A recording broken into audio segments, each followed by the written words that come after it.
سلام أحواتنا أحتن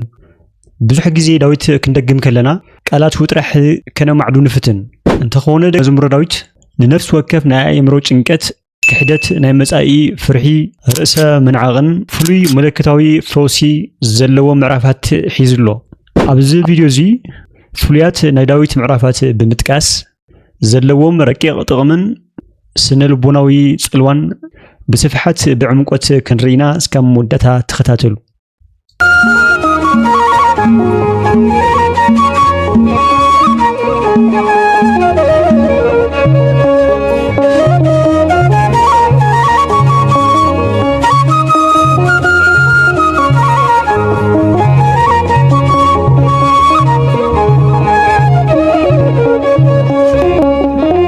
بسم الله وولد ومنفس قدوس أهدو أملاك أمين نزعلت معلتي باريخون قديسون ذهبنا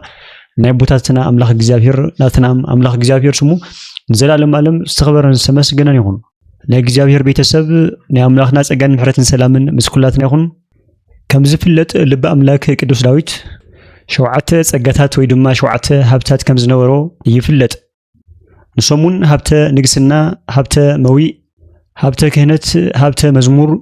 ሀብተ ትንቢት ከም ዝኾኑ ይፍለጥ መዝሙረኛው ዳዊት ለዘጋጥሞ ዝኾነ ይኹን ነገራት ሐዘን ስደት ዓወት ጭንቀት ኩናት ሰላም ኮታስ ኣብ ህይወት ዘጋጥሞ ሁሉም ነገራት ብምስጋና ዝገልጽ አምላኽ ከም ልበይ ዝበሎ ናይ እስራኤል ንጉስ ነበረ ማለት እዩ እቲ ዓብይ አምላኽ ከም ልበይ ዝበለሉ ምክንያቱን ንዝገጥሞ ዝኾነ ይኹን ናይ ህይወት ገጠመኝ ወይ ድማ ተጓንፎ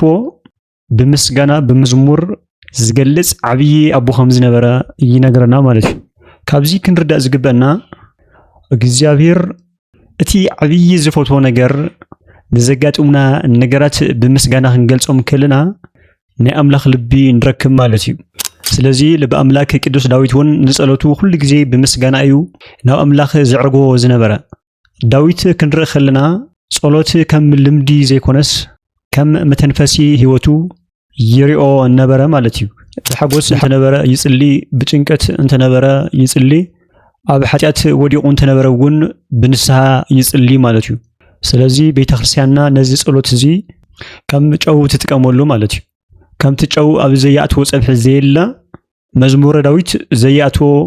ናይ ቤተክርስቲያን ስርዓትም የለን ማለት እዩ ኣብ ቤተክርስቲያን ዝፍጸሙ ዝኾነ ይኹን ናይ ምስጋና ስርዓት ናይ ቅዳሴ ስርዓት ናይ ፍትሐት ስርዓት ኮታስ ብጠቅላላ መዝሙረ ዳዊት ዘያእትዎ ክፍል አካል ስርዓት ናይ ቤተክርስቲያን የለን ማለት እዩ እግዚአብሔርም ትዛዓቢ ዝፈትዎ ጸሎት እንተሃልዩ መዝሙረ ዳዊት ከም ዝኾነ አቦታት ይነግሩና ማለት እዩ ስለዚ መዝሙረ ዳዊት ኣብ ህይወትና ምጽላይ ክንደይ ዝኣክል ጥቕምን ረብሓን ከም ዘለዎ ዝተወሰኑ ምዕራፋትን ሓሳባትን ጠቂስና ክንርአና ቀዳማይ ንናይ መጻኢ ጸቕጥን ስጋትን ይወግድ መጀመሪያ ክንርዶ ዘለና ግን መዝሙር ዳዊት 150 ምዕራፋት ኣለዎ ስለዚ ቤተክርስቲያንና በብዕደቱ ክድገሙ ዝግብኦም ምዕራፋትም ዝርዝራት ነግረና ማለት እዩ ስለዚ ካብ ምዕራፍ 1 እስካብ ምዕራፍ 30 ዘሎ ሶኒ ዝድገም ማለት እዩ ካብ ምዕራፍ 31 እስካብ ምዕራፍ 61 ዘሎ ሶሉስ ዝድገም ማለት እዩ ካብ ምዕራፍ 61 እስካብ 80 ዘሎ ድማ ربع زدقم كاب معرف 81 كسكاب معرف 110 زلو دما حموس زدقم كاب 110 كسكاب 130 زلو دما عربي زدقم كاب 130 كسكاب 150 زلو قدام زدقم كاب قصيل زلو سنبت ناي نبيات ጸሎትን ማህሌን ማለት ስለዚህ ከም ናይ ቤተክርስቲያን ስርዓት መሰረት ሓደ ሰብ ሰለስተ ንጉስ ወይ ድማ ክልተ ንጉስ ክደግም ይግባእ ማለት እዩ ሰለስተ ንጉስ ማለት ናብነት ናይ ሶኒ ካብ ምዕራፍ 1 እስከ ምዕራፍ 30 ዘሎ ሰለስተ ንጉስ ይባል ስለዚ ሓደ ንጉስ ካብ ምዕራፍ 1 እስከ ምዕራፍ 10 ዘሎ ማለት እዩ ስለዚ ሰለስተ ንጉስ ከነንብብ ተዘኪልና ቢያንስ ሓደ ንጉስ 10 ምዕራፍ ከነንብብ ይግባና ማለት እዩ እዚ ከነንብብ ተዘኪልና ውን ተወሓደ ሓንቲ ምዕራፍ ግን ከነንብብ ግዴታ እዩ ማለት እዩ ምክንያቱ ጸሎት ዛዕቢ ብልምድ ስለዝኾነ እታ ሓንቲ ምዕራፍ ብደንቢ ከነስተማቕራ ከለና ቀጽልና ናብ ክልተ ምዕራፍ ቀጽልና ናብ 5 ቀጽልና ናብ 10 ንዕብዮ ማለት እዩ ምክንያቱ እግዚአብሔር ብፍቅሪ ዝፍጸም ሕግ እምበር ክንደዚአን ምዕራፍ ተዘይደጊምካ ጸሎትካ ኣይሰምዐካን ዝብል ትእዛዝ የብሉን ማለት እዩ ምክንያቱ እታ ተጸልያ ሓንቲ ምዕራፍም ብፍቅርን ብተመስጦን ብትሕትናን እንተ ደጊምካያ እንተ ጸሊኻያ ኣብ ህይወትካ ዓብይ ዝኾነ ለውጢ ክተምጽልካ ትኽእል እያ ማለት እዩ ጎይታ መድሓኒት ኢየሱስ ክርስቶስ ንፈሪሳውያን ክነቕፎም ከሎ ብበዝሒ ቃላቶም ጸሎቶም ዝስምዑ ይመስሎም ብምባል ይነቕፎም ማለት እዩ ስለዚ ንሱ ነዊሕ ዝኾነ ጸሎት ንምቋም ዘይኮነት ሓሳብ ሓንቲ ምዕራፍም ትኹን ብፍልጠትን ብምስትውዓልን ብተመስጦን ክንገብሮ ዘለና እዩ ዘመላኽት ማለት እዩ ስለዚ ብዝተፈላለየ ስራሕ ዝተወጠርና ትክክለኛ ስርዓት ክንፍጽም ዘይንኽእል ሰባት ተሃሊና ግን ሎሚ መንእሰይ ብዛዕባ ጽባሕ ብዛዕባ ሓዳር ብዛዕባ ገንዘብ ብዛዕባ ዝተፈላለዩ ናይ ህይወት ጉዳያት ኣዝዩ ክጭነቕ ይረአ ማለት እዩ ስለዚ እዚ ናይ ሳይኮሎጂ ናይ ስነ ልቦና ናይ አእምሮ ጭንቀት እዚ ምዕራፍ እዚ ጥራሕ ብምጽላይ እቲ ዝነበረ ጭንቀትን ሓሳብን ክበነንን ክጠፍእን ይገብሮ ማለት እዩ ምክንያቱ ትብለኻ ስኻ እግዚአብሔር ጓሳ እዩ ዝጎድለኒ ወላ ሓንቲ ነገር የለን ካብ ዘለኽዎ ጭንቀት ኮረኮንች ዝተመልኦ መንገዲ ጉዕዞ ኣሻጊሩ ናብ ለምለም ዝኾነ ምችው ዝኾነ መሬት የሳግረኒ ከምኡ ድማ ናብ ህዱእ ማይ ድማ ይመርሐኒ ይብል ማለት እዩ ስነ ልቦናም በዚ ምዕራፍ እዚ እንታይ ይብል እዚ መዝሙር እዚ ካብቲ ኩሉ ነገር ባዕለይ ክቆጻጸሮ ኣለኒ ዝብል ጸቕጢ የውፀና ማለት እዩ ነቲ ናይ ጽባሕ ጾር ኣብ መንፈሳዊ ጓሳና ክንድርብዮ ከለና ግን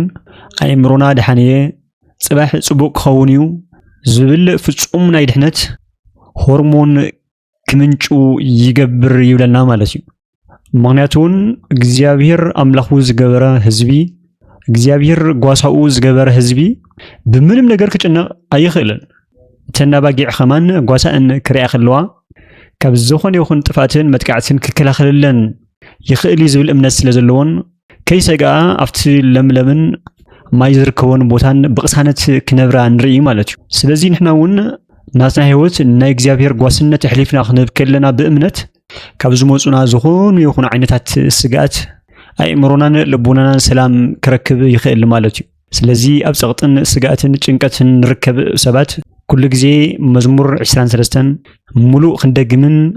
ከነንብብን ከነዳምፅን ይግበአና ኣብ ዝኾነ ይኹን ቦታ ማለት እዩ ኣቦታት ስለዚ ነገር እዚ ክምስክሩ ከለውን ነዚ መዝሙር እዚ ቅድሚ ምድቃስካ ብዕምቆት ክትጸልዮ ከለኻ ምስ ኣምላኽ ናይ ምትእምማን ሰንሰለት ትፈጥር ማለት እዩ ካልኣይ ድማ ንርእሰ ጽላእትን ናይ ገበናኛነት ስምዒትን ወይ ድማ ናይ በደለኝነት ስምዒትን ከተወግድ እንተደሊኻ መዝሙረ ዳዊት ምዕራፍ 50 ክትጽልን ከተነብብን ክትሰምዕን ይግባእ ማለት እዩ ከም ዝፍለጥ መንእሰይ ወይ ድማ ሰብ ሓጢኣት ወይ ድማ ጌጋም ዝሰርሕ ሰይጣን ዋጋ ይብልኻን ብምባል መርዛም ዝኾነ ጣዕሳ ይዘርአሉ ማለት እዩ ካብዚ ዝተልዕለ ርእሱ ክጸልእን ርእሱ ክቐጽዕን ይጅምር እቲ ምዕራፍ ዘለዎ ረቂቕ ፈውስ ግን ዝተወሰነ ከም ብወልኩም ከለኹ ኦ ኣምላኸይ ከም ዓብይ ምሕረትካ ይቕረ በለለይ ካብ በደለይ ፈጺምካ ሕጸበኒ ካብ ሓጢኣቴ እውን አንጻሃኒ ሕጽበኒ ወአንጻሃኒ እምኃጢአቴ እዚ መዝሙር እዚ ሰብ ካብቲ ርእሱ ንምቕጻዕ ዝገብሮ ናይ ውሽጢ ፈተና ንኽወጽእ ይገብሮ ማለት እዩ በደልና ኣብ ቅድሚ ጸጋ ኣምላኽ ኣውፂና ክንናዘዝ ከለና እቲ ናይ ነፍሲ ወይ ድማ ነፍስና ክንጸልኣ ዝገብረና ዝነበረ ናይ ሕልና መግረፍቲ ተወጊዱ ናይ ሰላምን ሓድሽ ናይ መንፈስ ምርግጋዕን ንኽጅምር ይገብር ማለት እዩ ምክንያቱ መዝሙረኛው ልበ ኣምላክ ቅዱስ ዳዊት እዚ መዝሙር እዚ ዝዘመሮ ወይ ድማ ጸሎት እዚ ጸልዮ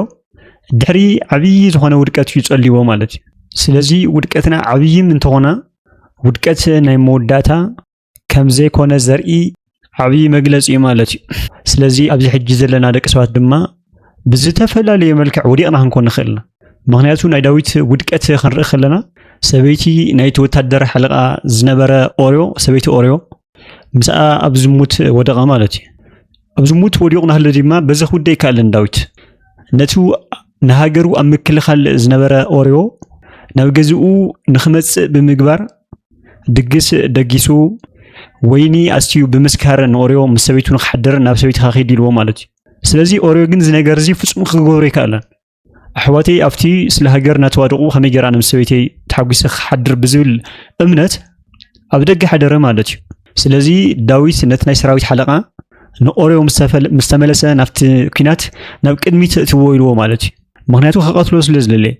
سلازي أوريو نفت كينات كأدميت مساتو أوريو خموت كيلو مالتي سلازي داويت زورو أو ودكات إزخبه لي كال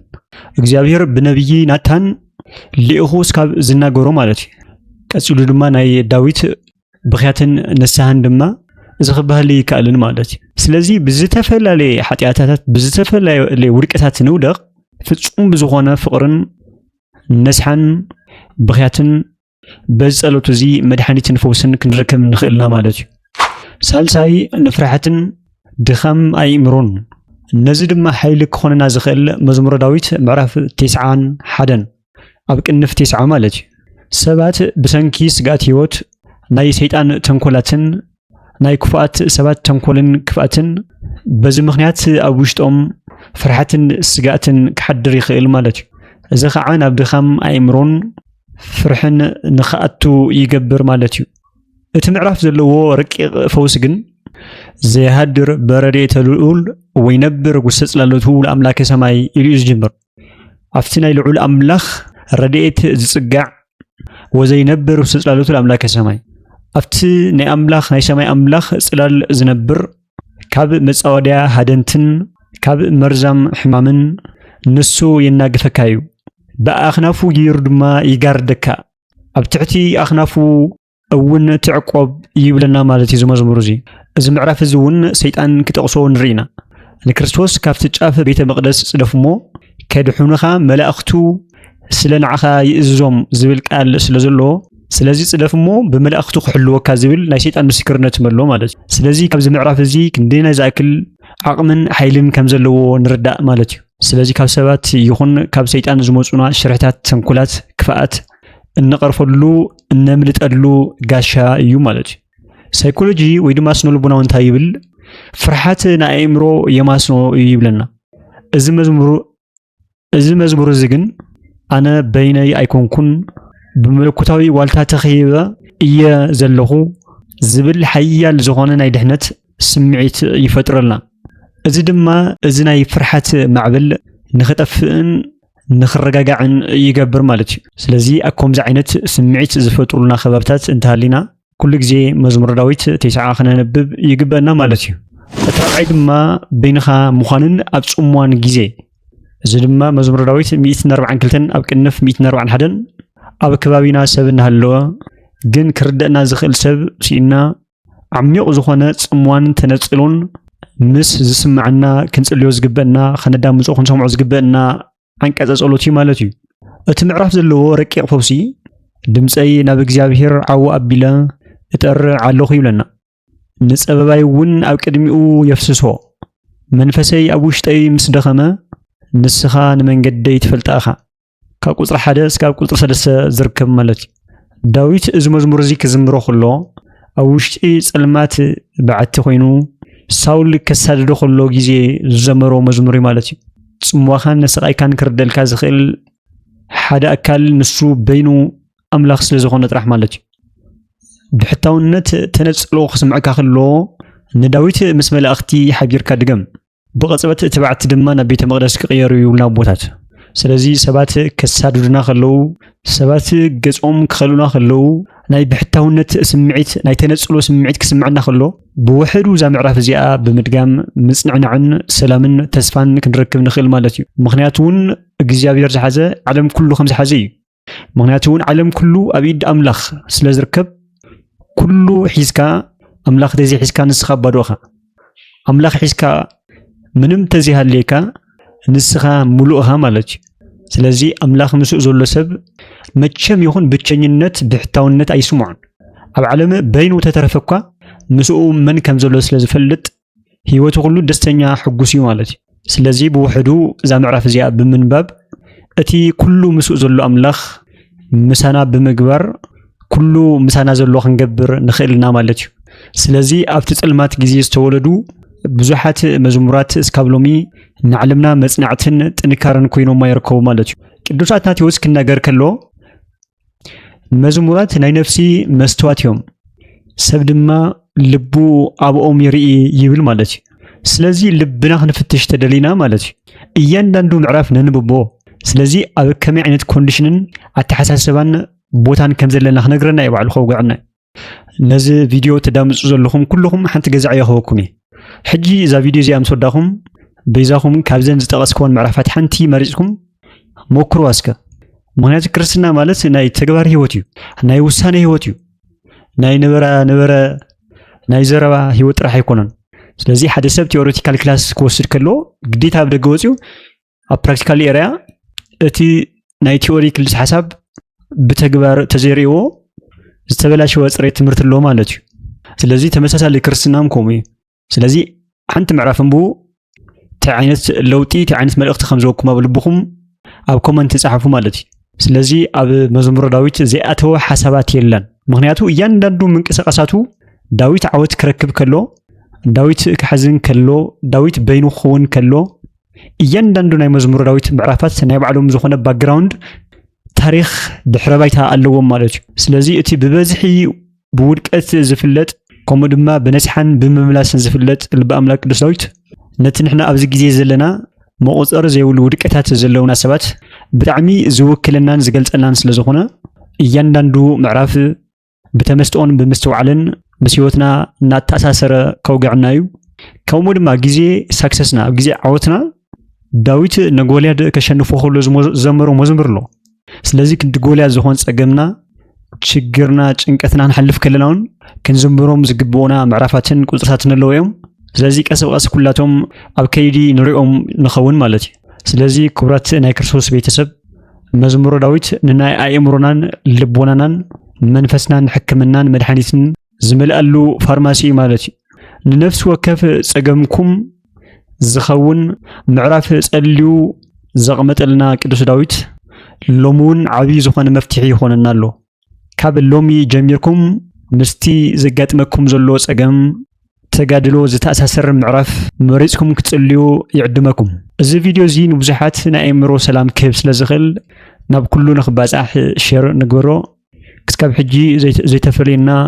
ናይ ቦታትና ኣምላኽ እግዚኣብሔር ስሙን ዘላለም ዓለም ዝተኸበረን ዝተመስገነን ይኹን ናይ ልበ ኣምላክ ናይ ቅዱስ ዳዊት በረከት ረድኤት ምስ ኩላትና ይኹን ናይ ጎይታና ናይ መድሓኒትና ናይ ኢየሱስ ክርስቶስ ጸጋን ምሕረትን ሰላም ምስ ኩላትና ይኹን ሰላም